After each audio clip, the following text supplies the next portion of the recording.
માંજલપુર પેટા ચૂંટણી કોંગ્રેસના ઉમેદવારની હાર બાદ મહેન્દ્રસિંહ બાપુએ દાઢી મૂછ ઉતારી વચન કર્યું પૂર્ણ। માંજલપુર વિધાનસભા પેટા ચૂંટણીના પરિણામ બાદ એક રસપ્રદ ઘટના સામે આવી છે। કોંગ્રેસના ઉમેદવાર ભીખાભાઈ રબારીની હાર બાદ મહેન્દ્રસિંહ બાપુએ અગાઉ જાહેરમાં કરેલી પ્રતિજ્ઞા અનુસાર પોતાની દાઢી અને મૂછ ઉતારીને પોતાનું વચન પૂર્ણ કર્યું છે। ચૂંટણી પ્રચાર દરમિયાન મહેન્દ્રસિંહ બાપુએ જાહેરમાં એવી પ્રતિજ્ઞા લીધી હોવાનું જણાવ્યું હતું કે ચૂંટણીના પરિણામને આધારે તેઓ દાઢી મૂછ ઉતારશે। પરિણામ જાહેર થયા બાદ તેમણે પોતાના શબ્દોને સાચો ઠેરવી દાઢી મૂછ ઉતારી હતી। આ ઘટનાની જાણ થતાં સમર્થકો અને સ્થાનિકોમાં વિવિધ પ્રકારની ચર્ચાઓ જોવા મળી હતી। ઘટનાના ફોટા અને વિડીયો પણ સોશિયલ મીડિયા પર ચર્ચાનો વિષય બન્યા હતા।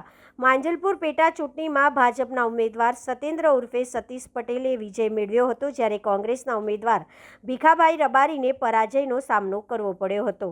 રાજકીય પરિણામ બાદ મહેન્દ્રસિંહ બાપુ દ્વારા પોતાની જાહેર પ્રતિજ્ઞા પૂર્ણ કરાયાની આ ઘટના વિસ્તારમાં ચર્ચાનું કેન્દ્ર બની છે। જય માતાજી, જય મા કરણી। આજ રોજ 3 ઓગસ્ટના દિવસે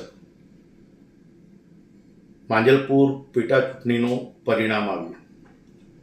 ભૂતકાળમાં મેં કહ્યું હતું, કારણ કે મને માંજલપુર વિધાનસભાના તમામ મતદારો માટે ખૂબ જ ઊંડી લાગણી, એમની પર પૂર્ણ ભરોસો। પણ મેં કહ્યું હતું કે ભીખાભાઈ રબારી જો હારી જશે તો હું મારી દાઢી અને મૂછ ઉતારી દઈશ। રઘુકુલ રીત સદા ચલી આવી, પ્રાણ જાય પ્રવચન ના જાય। મેં જે મારા વચન કીધા છે એ પાળવા જઈ રહ્યો છું। ખાસ કરીને માંજલપુર વિધાનસભાના તમામ મતદારોને હું આ જીતના અભિનંદન પાઠવું છું। ખાસ કરીને એ મતદારો કે જે 38.4% મતદાન કર્યું।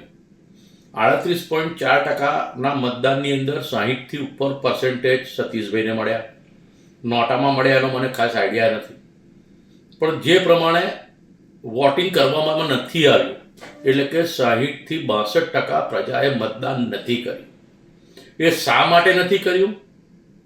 એનો મતલબ એટલા વોટ ભાજપને પણ નથી મળ્યા। માટે લોકશાહીની ગણતરી પ્રમાણે જોવા જાઓ તો સમગ્ર માંજલપુર વિધાનસભાના 28થી 32% વોટ સતીશભાઈને મળ્યા છે।